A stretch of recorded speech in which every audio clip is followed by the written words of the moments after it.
Now let us see about types of reinforcement learning. So there are mainly two types of reinforcement learning, which are positive reinforcement learning and negative reinforcement learning. So first let us look into in detail with respect to positive reinforcement learning. The positive reinforcement learning means adding something to increase the tendency that expected behavior would occur again. Okay, so basically, you wanna, if at all you are getting positive feedback, you would like to keep the action as a positive one, and you want the maybe try to take the repeated action in similar way or something, or the same action itself wherever you are in the same state, so that you will be getting the positive review, positive feedback. So ultimately the end goal would be like getting more positive reviews, so that will be occurring, and it impacts positively on the behavior of the agent and increases the strength of the behavior. So this type of reinforcement can sustain the changes for long time, but too much positive reinforcement may lead to overload of state also. So that means that can reduce the consequences. So basically it might not tackle the negative situation. So hence too much of only leading towards positive won't be an appropriate step to be taken, since again it cannot be robust if it is not facing any failures. Okay, so you need to have both, you need to balance with respect to both failures as well as success. So that's why we should have uh, we shouldn't have too much of positive reinforcement. Okay, so at this scenario we will be having negative reinforcement. So the negative reinforcement learning is opposite of positive reinforcement. So as it increase the tendency of specific behavior uh, will occur again by avoiding the negative condition. Okay, so it will try to avoid of the negative condition.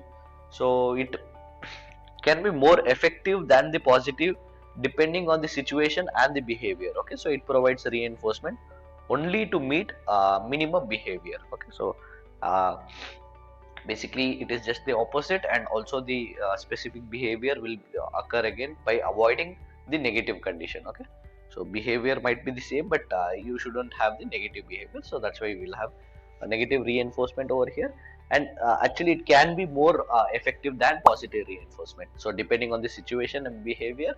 But also it provides a reinforcement only to meet minimum behavior. Okay, so it does not seek much with respect to long term, like having something with respect to tackling situation and all, but basically whatever is the minimum behavior required, so it will try to meet only that rather than continuous improving and all. Okay, so basically those are positive and negative, this one.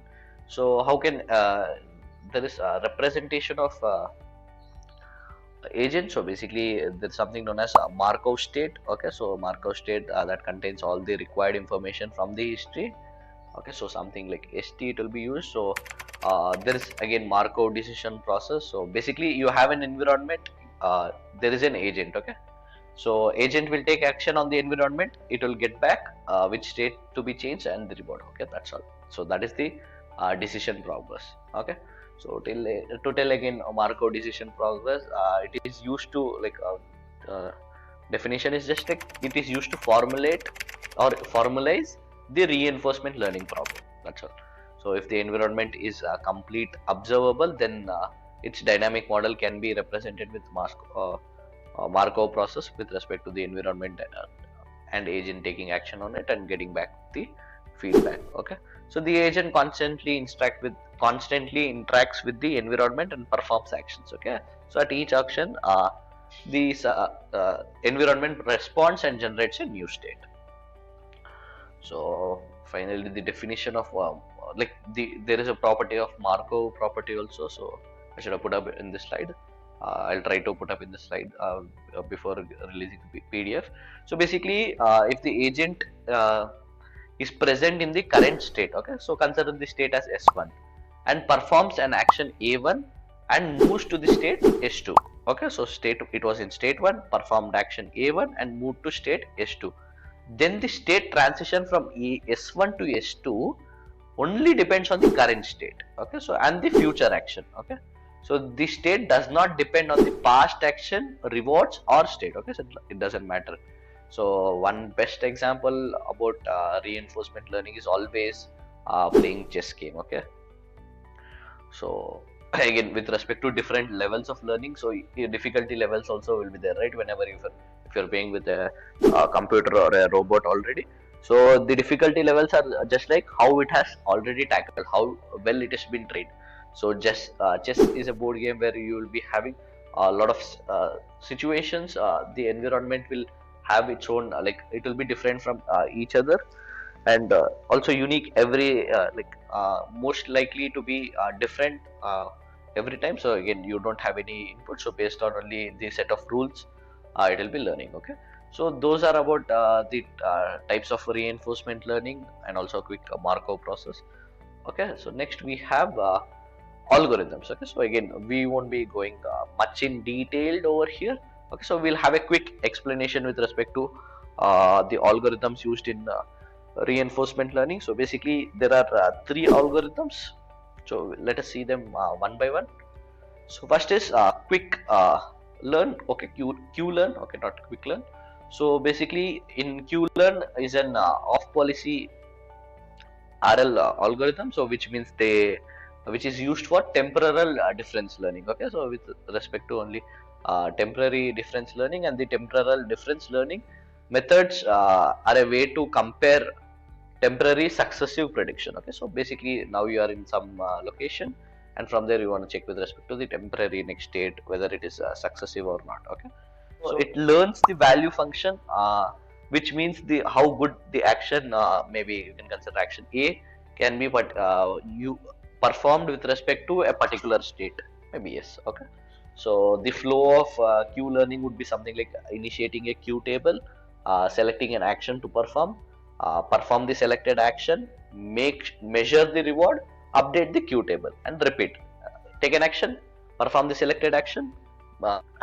Decide an action, then perform the action, measure the reward. So get the feedback, update the queue table. Okay, so that is what happens with respect to learning.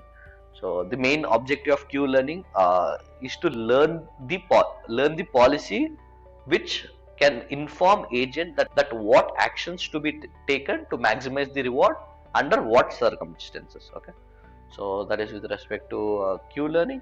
And next we have state action reward state action. Okay, so basically here it is like SARSA for short, SARSA. Okay, so it stands for state action reward state action, which is an on policy. Okay, q learning was off policy, here it is on policy, temporal difference learning method.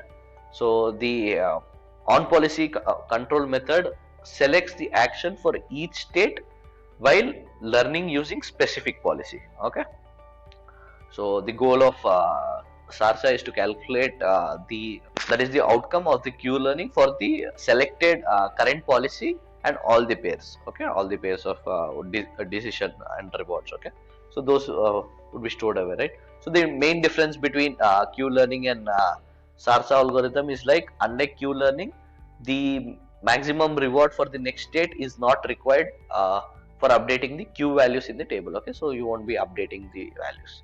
So in SARSA, a new action or a reward are selected using the same policy, which has determined the original action. Okay, so basically you will have quintuple. Okay, so Q. Okay, Q of S, A, R, S bar, and A bar. So basically, what are these is? S is original state, A is original action, R is reward, S bar and A bar are the new state and new action pair. Okay, so that is about state action, state reward, state action reward, state action. And next we have deep Q neural networks. Okay, so as the name suggests, the DQN is the Q learning using neural networks. So basically neural networks is a fundamental concept of having individual nodes. So basically here decisions will be taken with respect to these nodes. Like there will be again a lot of hidden layers, so there can be multiple inputs, but one single output would be given. Okay, again it depends on the neural network and the application. So that is about a neural network. And again here deep Q neural network is the third reinforcement algorithm. So for a big state space environment, it is challenging and complex to define and update a queue table. So that's why we'll have a neural network which will to solve like such an issue where you have the complex and challenging environment. So we use DQN, where instead of defining queue table, the neural network approximates the queue value for each action and state. Okay, so that is about the neural network. So we have covered up with respect to uh, all the reinforcement learning. So again, finally we will see a few applications. So before that, I wanted to point out few differences, especially between reinforcement learning and supervised learning. Okay, so reinforcement works on interacting with the environment. Supervised works on existing data with labels. Uh, Reinforcement algorithm works with human brain, like how human brain works. Okay, so it is making decisions. Supervised works like human learns things, okay, as a guided. Okay, so how human is teaching another human. Here it is like learning with respect to the environment. Okay, and there are no labels in reinforcement, there are labels in supervised. And again, with respect to reinforcement, there is no training provided. Okay, whereas here training will be provided for supervised, so that it will predict this one. And reinforcement learning helps to take decisions sequentially, and in supervised, it is the decisions are made with respect to the inputs given. Okay, so here reinforcement is like all the like with respect to the present state, right? So it is taking decisions sequentially. And coming to the application, so first is robotics. So basically